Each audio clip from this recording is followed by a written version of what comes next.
Selamat pagi, salam sejahtera bagi kita semua. Puji dan syukur kita haturkan kepada Tuhan Yang Maha Esa, karena atas berkat-Nya kita dapat berkumpul walaupun melalui online. Izinkan kami selama 15 menit ke depan untuk melakukan presentasi mengenai riset pasar dan pemasaran budidaya maggot BSF yang ada di Desa Banjarganjang. Sebelum kami memulai presentasi kami, ada baiknya kami memperkenalkan diri kami terlebih dahulu.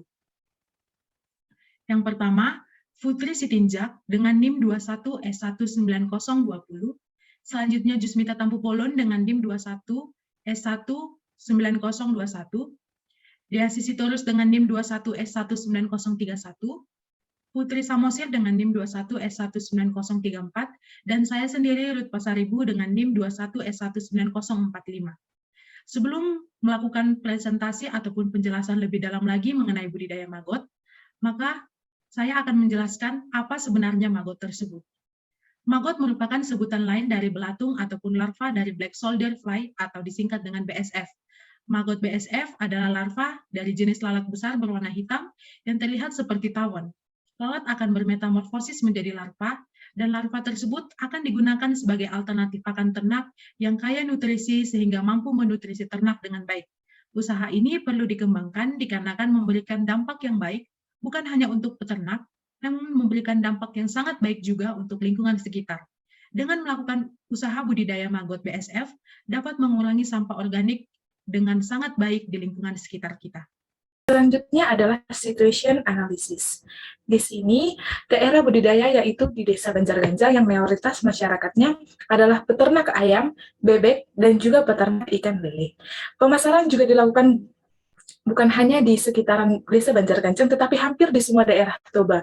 Yang menjadi target pasar utama yaitu para peternak unggas. Sehingga dengan demikian permintaan terhadap maggot BSF adalah sebagai berikut. Yang pertama adalah peternak ayam, di mana permintaan per harinya adalah 168 kg dan permintaan per bulannya mencapai 5.040 kg.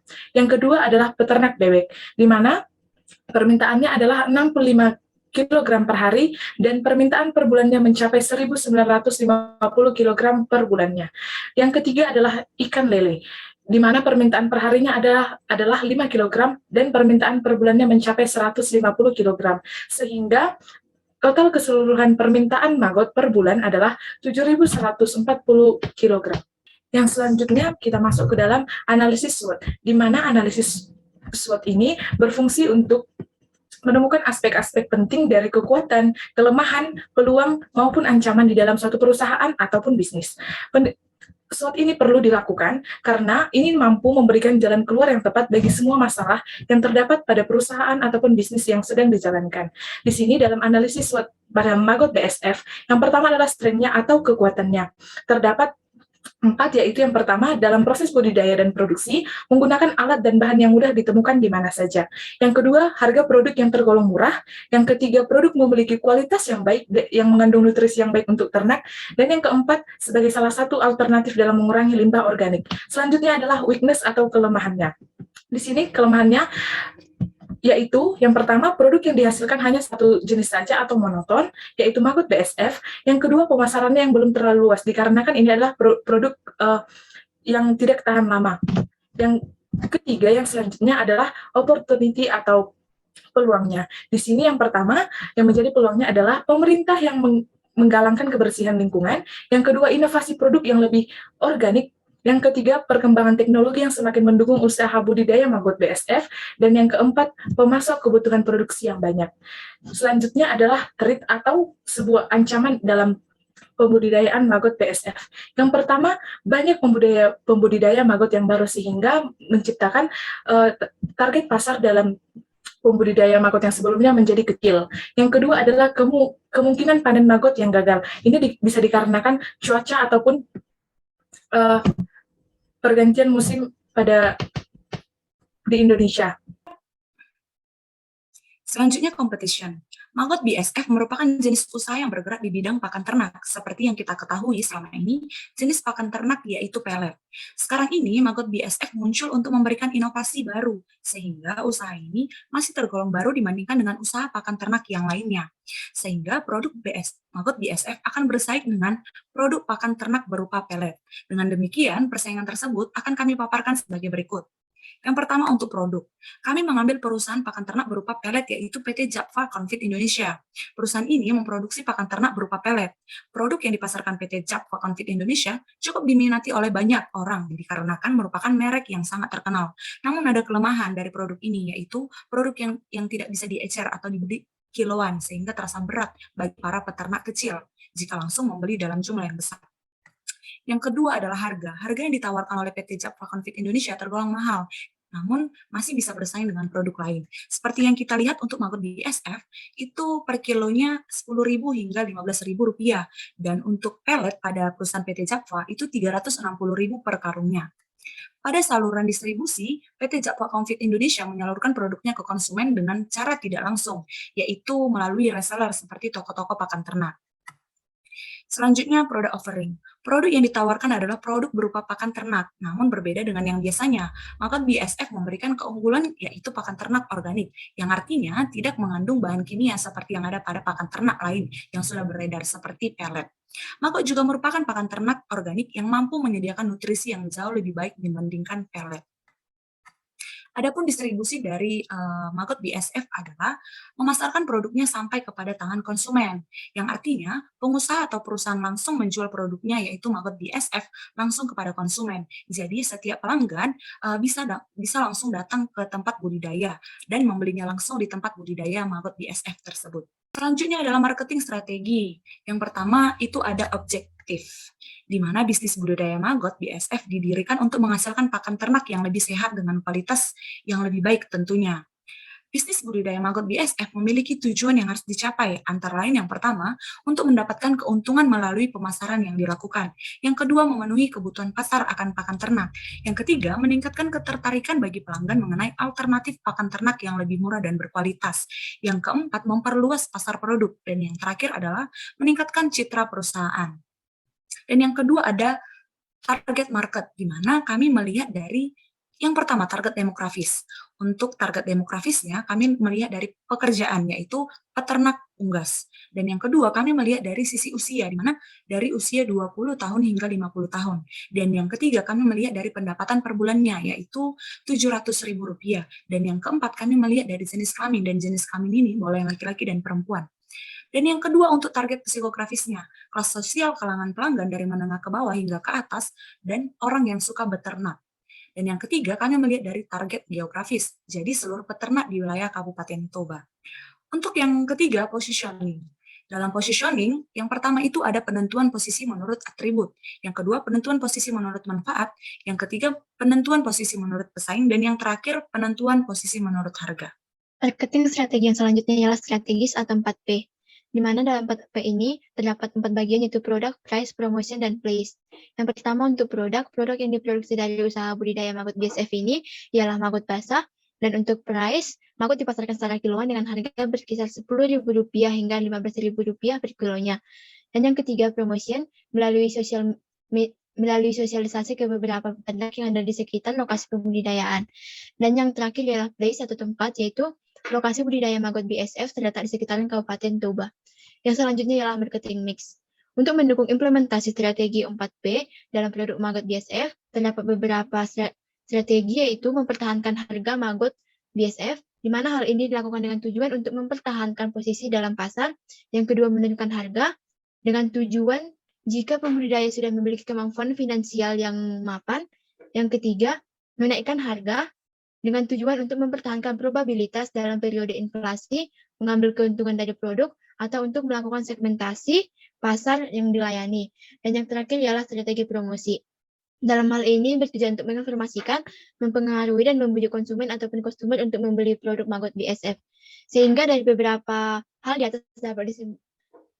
tersebut dapat disimpulkan bahwa variabel marketing mix yang berpengaruh terhadap penjualan maggot BSF adalah harga, promosi, dan produk. Yang selanjutnya ialah marketing research for future development, di mana dalam hal ini yang pertama ialah melakukan survei pasar. Dengan melakukan survei pasar secara langsung, maka hal ini dapat mengetahui apa saja yang kurang dari produk maggot BSF, baik dari segi kualitas maupun kuantitas. Maka kemudian dari hal-hal tersebut dapat diatasi dan perusahaan atau pembudidaya dapat melakukan perbaikan. Yang kedua ialah melakukan quality control, yaitu Dengan melakukan quality control pada produk Maggot BSF, maka pembudidaya dapat melihat apakah produk sudah memenuhi standar yang baik untuk konsumen maupun produsen. Dan yang terakhir ialah melakukan review, yaitu dengan melakukan review pada produk Maggot BSF, maka pembudidaya dapat melihat apakah produk Maggot BSF ini disukai oleh para customer atau para peternak, sehingga hal ini dilakukan secara berkala untuk menghindari kerusakan kualitas produk. Yang selanjutnya akan dibahas ialah bagian finansial budidaya Maggot BSF. Dan yang pertama ialah estimasi biaya. Dalam estimasi biaya ini terdapat dua bagian, yaitu OPEX dan CAPEX. Dan yang tergolong dalam OPEX dalam budidaya Maggot ini, yang pertama ialah biaya perlengkapan budidaya, yang kedua biaya upah karyawan, yang ketiga biaya keperluan media bertelur, keempat biaya transportasi, dan biaya lain-lain yang berupa pajak kendaraan. Dan total harga dari keseluruhan OPEX ini ialah sebesar Rp2.905.000. Yang selanjutnya ialah CAPEX. Yang tergolong CAPEX dalam budidaya Maggot ini ialah biaya kandang anak biopon, biaya peralatan budidaya, biaya transportasi, dan biaya tukang. Dan total biaya untuk CAPEX ini ialah sebesar Rp28.769.280. Kemudian yang selanjutnya adalah revenue. Revenue merupakan istilah yang diberikan untuk menyebut pendapatan kotor suatu usaha. Dalam hal ini kami menghitung revenue dengan cara mengalihkan hasil penjualan kami setiap bulannya, kemudian mentotalkannya. Dikarenakan kami memperkirakan terjadinya inflasi pada setiap tahunnya, kami melakukan kenaikan harga setiap 2 tahun sekali sebesar Rp500. Sehingga jika dilakukan perhitungan, dapat kita lihat dalam tabel, dan dari hasil pengestimasian ini, nilai growth revenue kami adalah sebesar 1,75%. Kemudian yang ketiga adalah pricing strategy. Yang pertama adalah cara customer mempertimbangkan harga. Customer pastinya akan memilih produk yang memiliki kualitas yang baik, yang mampu memenuhi kebutuhan nutrisi yang dibutuhkan oleh hewan ternak, dan pastinya dengan harga yang lebih terjangkau. Kemudian selanjutnya adalah cara kompetitor menentukan harga. Yang pertama adalah pada PT Japcomfit Tbk menetapkan harga pakan ternak atau pelet mereka senilai Rp360.000 per karung. Harga tersebut ditetapkan sesuai dengan kualitas pelet yang diproduksi dan sesuai dengan permintaan pasar. Kemudian yang kedua adalah pakan ternak pada PT Sabas Indonesia. Mereka menetapkan harga pelet mereka adalah senilai Rp380.000 pada setiap karungnya. Kualitas produk pelet yang baik dan terjamin membuat harga produk mereka juga semakin tinggi dibandingkan harga produk pelet yang disediakan oleh PT lainnya. Kemudian yang selanjutnya adalah cara produk Maggot menentukan harga. Yang pertama adalah dengan memilih tujuan harga. Yang pertama sekali harus diketahui adalah apa yang menjadi tujuan dan pembuatan produk dan pembuatan harga dari produk tersebut. Kemudian yang kedua adalah pangsa pasar maksimum. Dengan memaksimalkan pangsa pasar, maka akan meningkatkan volume penjualan. Kemudian yang ketiga adalah kepemimpinan kualitas produk. Pada produk Maggot BSF mampu mengklaim dirinya sebagai pakan ternak yang mampu memberikan kualitas produk yang sangat bagus. Hal ini dibuktikan dengan kandungan nutrisi yang dimiliki produk Maggot yang jauh lebih tinggi dibandingkan dengan produk pakan ternak lainnya. Kemudian adalah menentukan permintaan. Maggot BSF akan mampu memberikan harga yang relatif murah agar pelanggan tidak terlalu sensitif dengan produk ini, dikarenakan pelanggan tidak akan sensitif terhadap barang yang lebih murah. Kemudian yang selanjutnya adalah perkiraan biaya. Adapun jenis-jenis biaya dan tingkat produksinya adalah yang pertama, biaya tetap, biaya variabel, biaya total, biaya rata-rata, produksi terakumulasi, dan yang terakhir adalah kalkulasi biaya target. Kemudian yang selanjutnya adalah analisis bauran harga pesaing. Produk Maggot memberikan keunggulan di samping harga yang lebih murah dan juga dapat memperingan pelanggan dalam proses pembeliannya, yaitu dalam bentuk eceran. Kemudian langkah selanjutnya adalah pemilihan metode penetapan harga, di mana metode penetapan harga yang kelompok kami pilih adalah metode penetapan harga nilai. Kemudian langkah yang terakhir adalah memilih harga akhirnya. Untuk itu, harga akhir dari produk Maggot BSF yang dipilih berdasarkan faktor yaitu penetapan harga geografis dan juga diskon harga. Berdasarkan survei yang telah kami lakukan dan berdasarkan estimasi yang telah dilakukan, biaya yang dikeluarkan adalah berkisar dari Rp10.000 sampai Rp15.000 pada setiap kilonya. Yang selanjutnya adalah kontrol.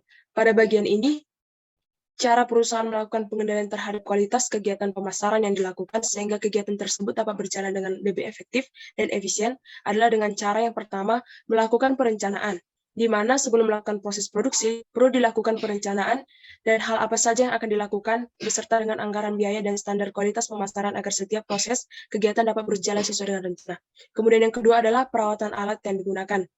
Dalam menjalankan proses produksi, alat yang digunakan harus dijaga kebersihan dan dipastikan berada dalam kondisi yang sesuai dengan fungsinya. Kemudian yang ketiga adalah perawatan maggot BSF.